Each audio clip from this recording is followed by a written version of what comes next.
In today's video, I'm going to explain how I'm still struggling with self-discipline. And I really wanted to make this video because I think a lot of people watching my content, the pictures and the videos that I put on Facebook or YouTube, some people think that Jerome, which is me by the way, doesn't have a problem with self-discipline. Some of you think that, whenever I want to work out, whenever I want to eat healthy, whenever I want to stay away from alcohol, cigarettes, or movies or social media, it's effortless. Some of you think that self-discipline is something that I have mastered.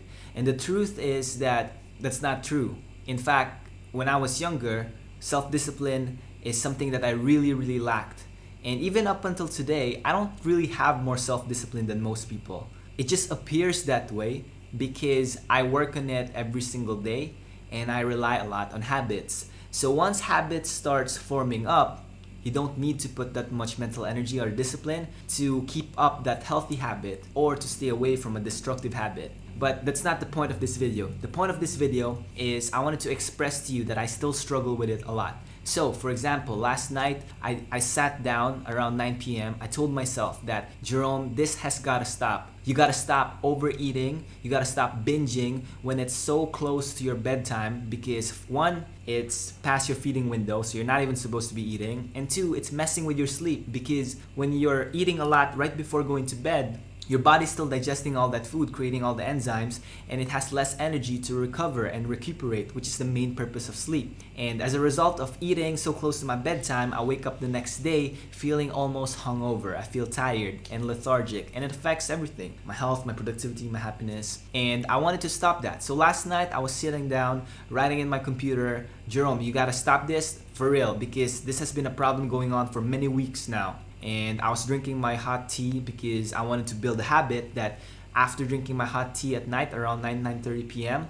I would not be eating anymore. But 11 p.m. came about and I still couldn't fall asleep, and my craving to eat something sweet especially, was so strong that I gave in. I wasn't able to withstand that temptation, and I ended up eating 6 dragon fruit at around 11:15 p.m. last night. And this was on top of the 6 dragon fruit I ate yesterday afternoon, which was the beginning of my feeding period. So yesterday, I ate 12 dragon fruits, but that's neither here nor there again. My point is this. I have 2 main points actually when it comes to utilizing self-discipline to build good habits or to destroy bad habits. And the first point is this. You gotta understand, and by the way, I'm making this video as much for yourself as it is for me, because I'm just sharing whatever is working for me. And some things that I'm sharing is the things that I'm working on right now. So I haven't figured it out. So the first thing that I want to remind you and myself is that we gotta understand, why are we using self-discipline to build good habits or to destroy bad habits? It's not because we're punishing ourselves. I'm not staying away from cigarettes or from pornography or from weed or alcohol because I hate myself and I want myself to suffer.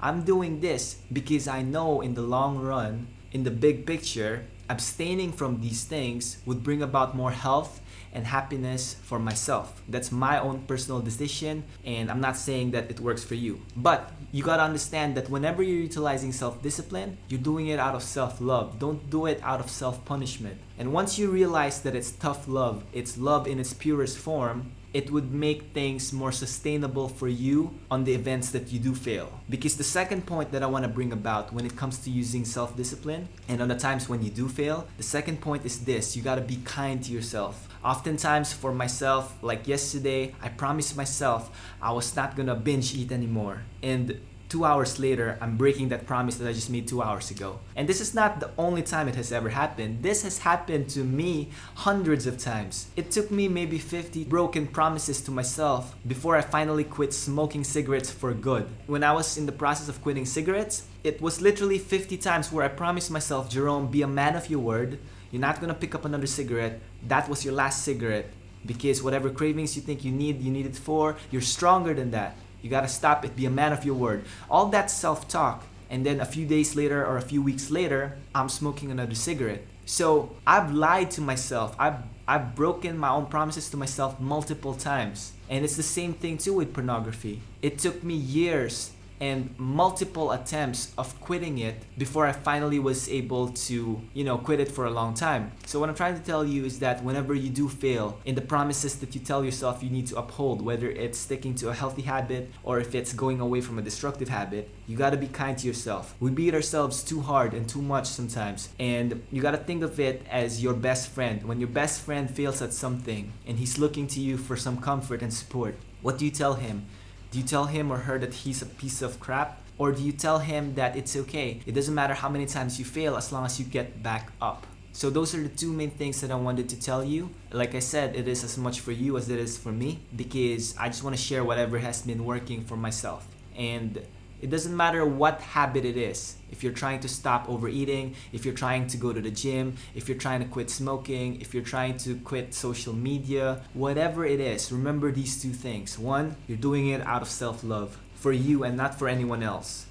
And number two is you gotta be kind to yourself on the times when you do fail. Because if you're not kind to yourself over in the long run, you're not going to be able to sustain this, because this is a marathon. We will keep falling down. As long as we stand back up one more time than when we failed, then that's life, that's winning. And as always, if you found this video helpful, it would mean a lot if you like, comment, or share, or subscribe. And I want to thank you for watching.